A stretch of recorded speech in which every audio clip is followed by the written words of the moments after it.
So, are we allowed to think aloud here? Yes. Yes. Dr. Sahar Aziz, thank you for coming on. I appreciate it. Thank you for inviting me. It's my Yeah. pleasure.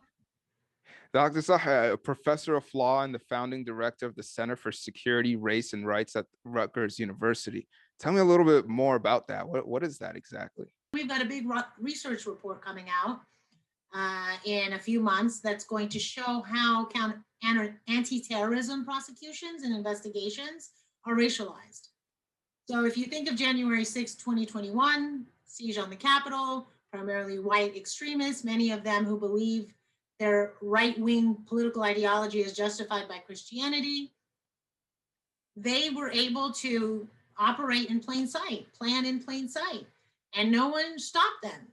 And yet, if a Muslim kid just posts a video of ISIS or Al Qaeda, that then triggers a sting operation, an investigation by informants and undercover agents who often set him up to then be prosecuted.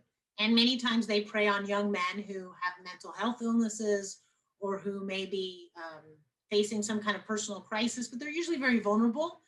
And oftentimes they're just a bunch of blowhards. And so they post things that are offensive, but they're not dangerous. They're not planning anything until the informant and the undercover agent plans it and manipulates them. And so we have a big report that's going to show just how severe and grave this problem is and how the government's been wasting resources for the last 20 years, focusing on Muslims who 99.9% of them are not engaged in any kind of terrorism, while these right-wing white supremacists and extremists are operating in the open and just growing.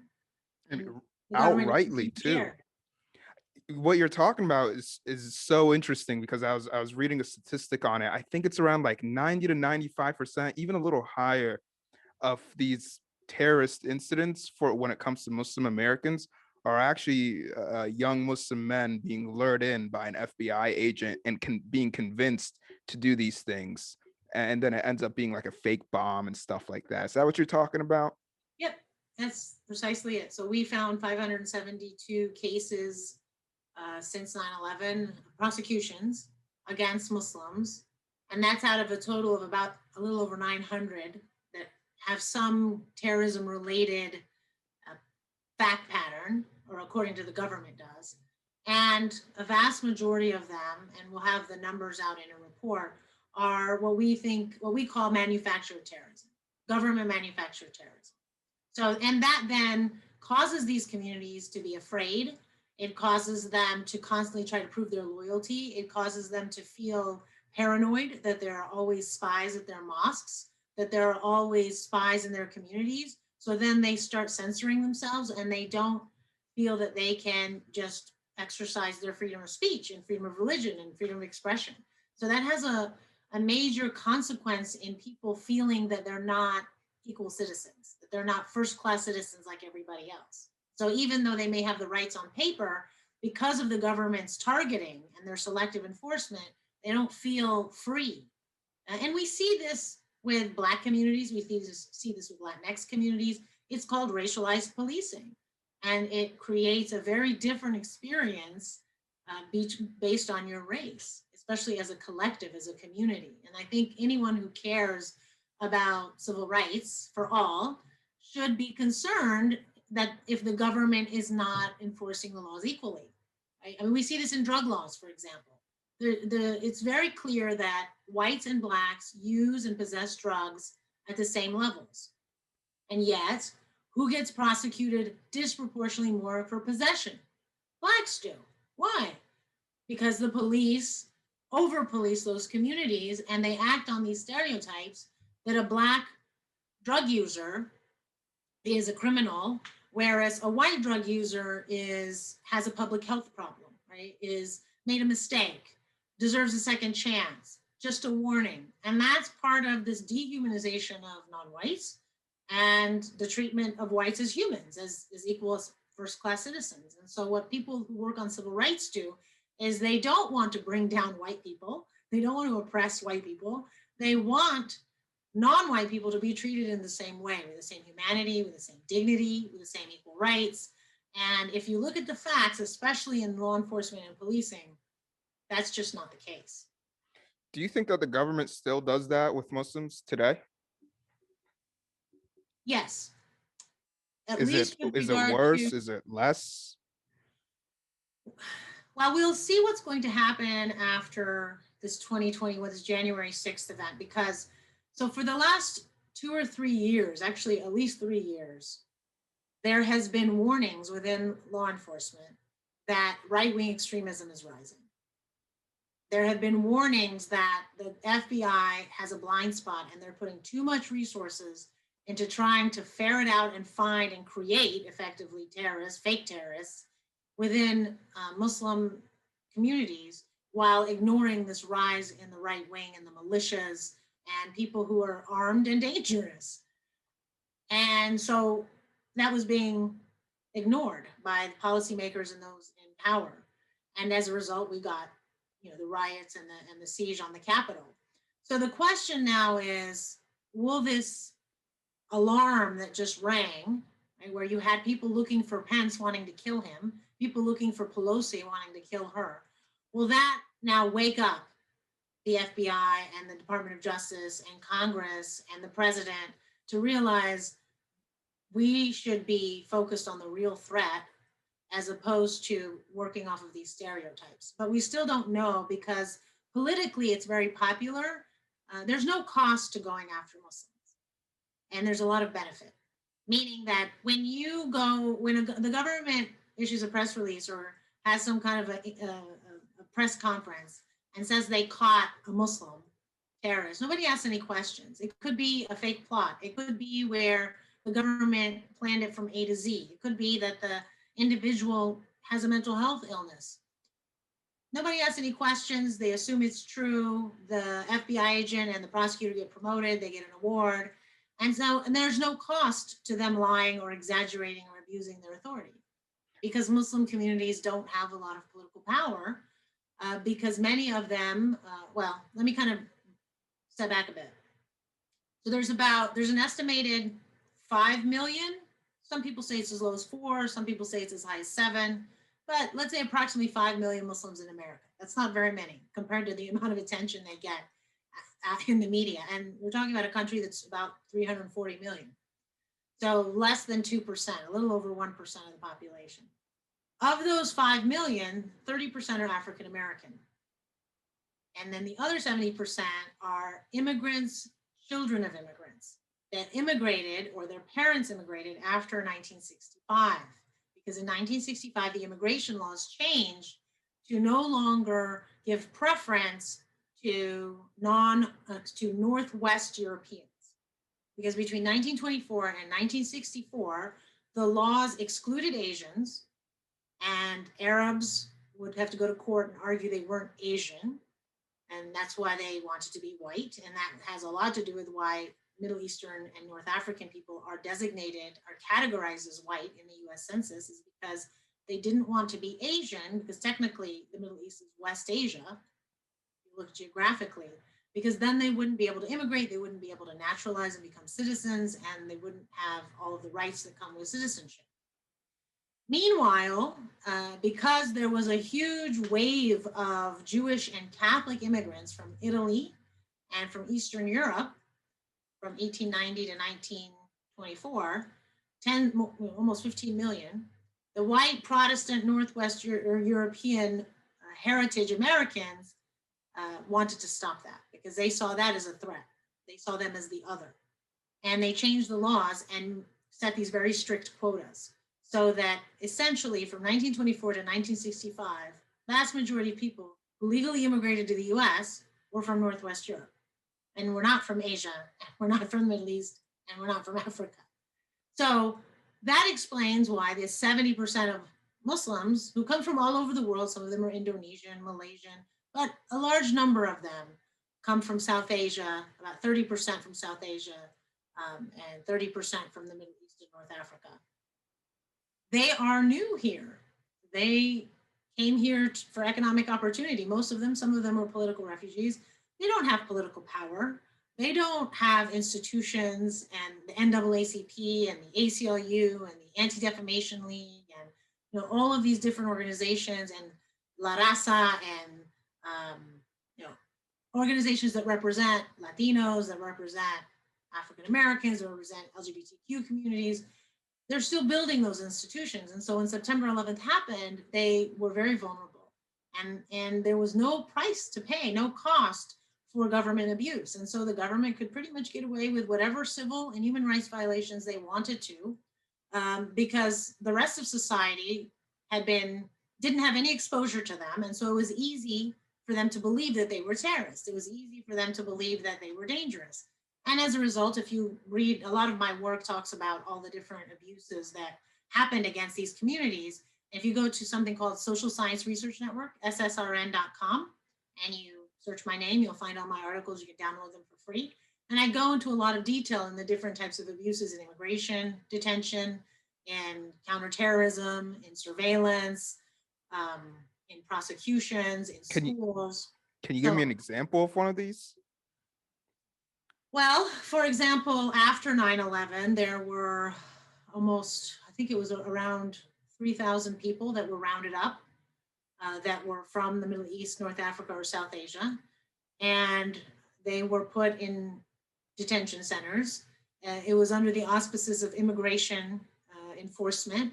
Some of them were, in fact, undocumented. Some of them were legally here, but they were being accused of suspected terrorism just because of their identity, because the government didn't know who had committed 9/11, and they were fishing, and they cast a very wide net. And your religious identity and your national origin is what triggered their suspicion.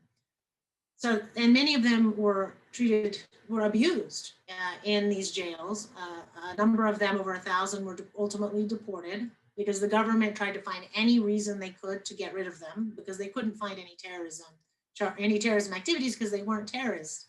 Was the government placing them in prison without them being prosecuted, them actually having like a legal no, procedure? they would arrest them. No, so many of them, because they were in fact immigrants in terms of they weren't citizens, they would claim that there was suspicion that they were illegally in the country. And it was more of arrest now, ask questions later.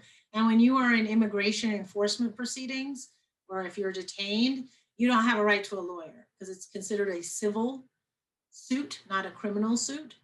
And because there was no pressure on the government to be careful in terms of these people's rights, they just felt they had license to arrest as many as they could.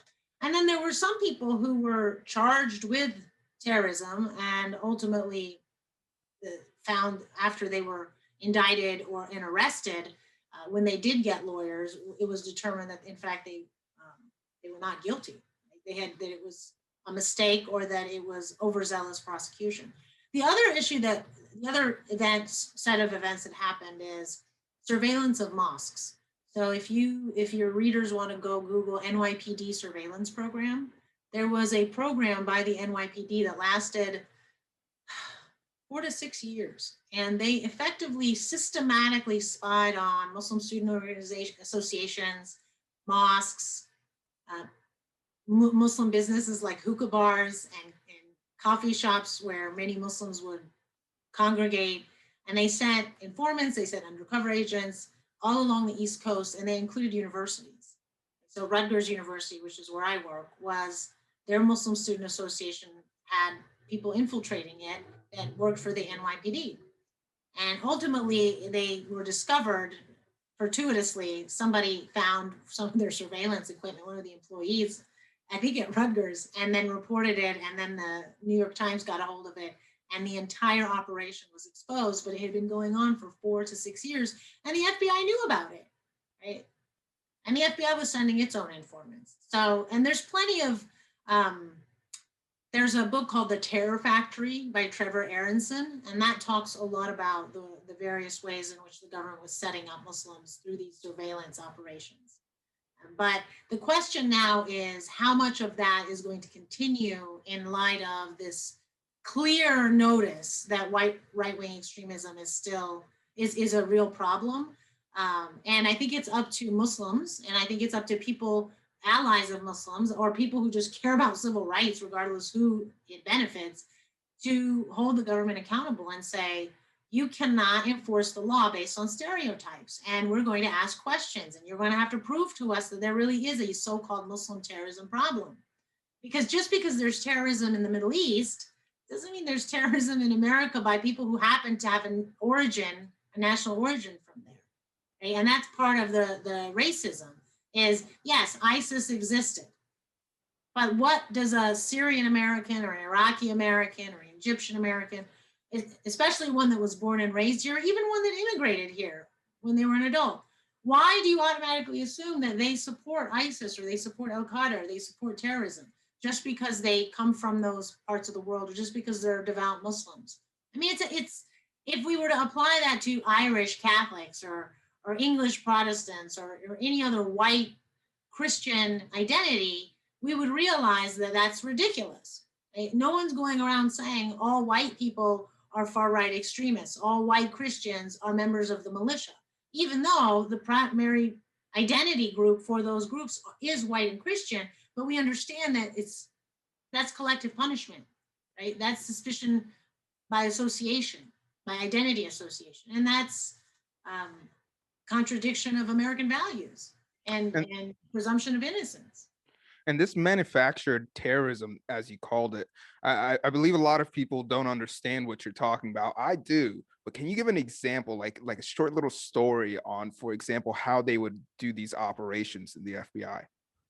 Well, so for example, you have a young kid who is on social media and usually 19, 20, 21, probably unemployed, dropped out of college if even he went to college.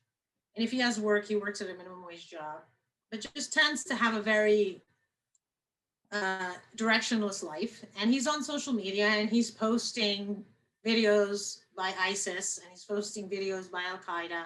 And he's saying some kind of bombastic bluster that they're great or they're defending the Muslim Ummah. But it's all just offensive speech. And the FBI has undercover agents whose job is to scour the internet and the social media to look for those. And they go and they contact him and they essentially egg him on and say, yeah, that's Muslims are all oppressed and we should defend Muslims and we should fight for Muslims, and essentially try to convince him or talk to him about, well, do you think we should join ISIS? Are you interested?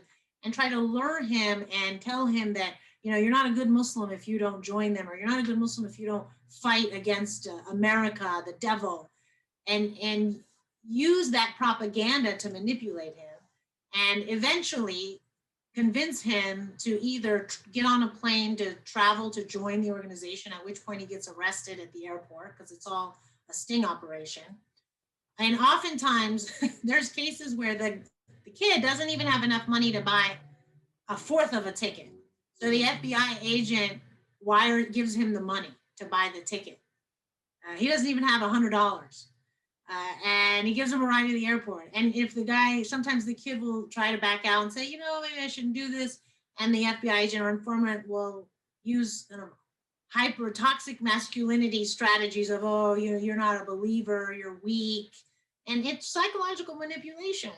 And then convince him to keep going with the plot because he wants to have on his record, if he's an undercover agent, that he caught a terrorist, albeit a fake one. If it's an informant, they get paid, and they get paid sometimes hundreds of thousands of dollars.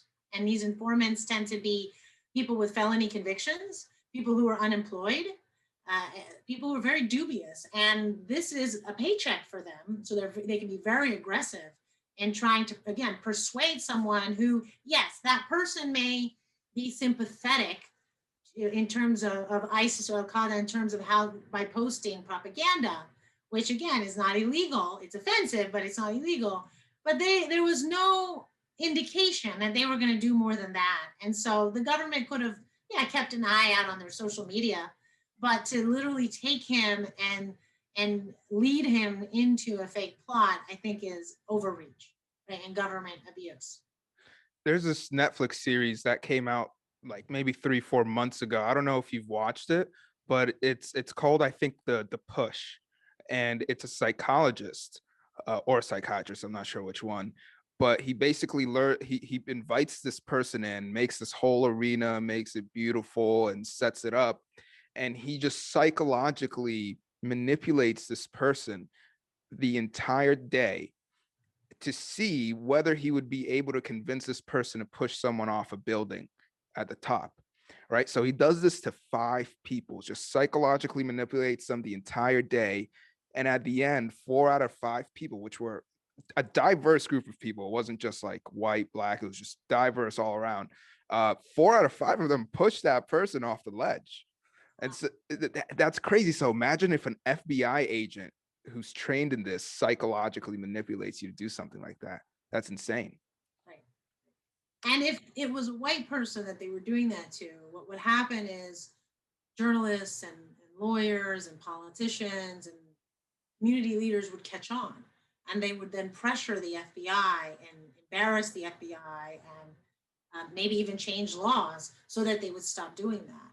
But when you're a member of a vulnerable racial minority or religious minority, nobody cares, nobody pays attention, so they can get away with it because there's no accountability, there's no monitoring by society. And so it's all the more reason why we have to make sure that our laws are enforced equally. And again, that's why I started the Center for Security, Race, and Rights, is so we could do that kind of work to bring that information forward so that the government couldn't continue to manipulate the people, because that's essentially what they're doing. And they're wasting resources. There's 2 harms. One is the individual harm to the people, their civil rights, their civil liberties, and to Muslims directly. But the bigger harm is the waste of resources, which then could be used for either better, more smarter law enforcement or used for social services, right? We're a society that we're willing to spend thousands of dollars on prisoners per year, per person, but we don't want to spend a few hundred on people in schools or in healthcare or in mental health treatment.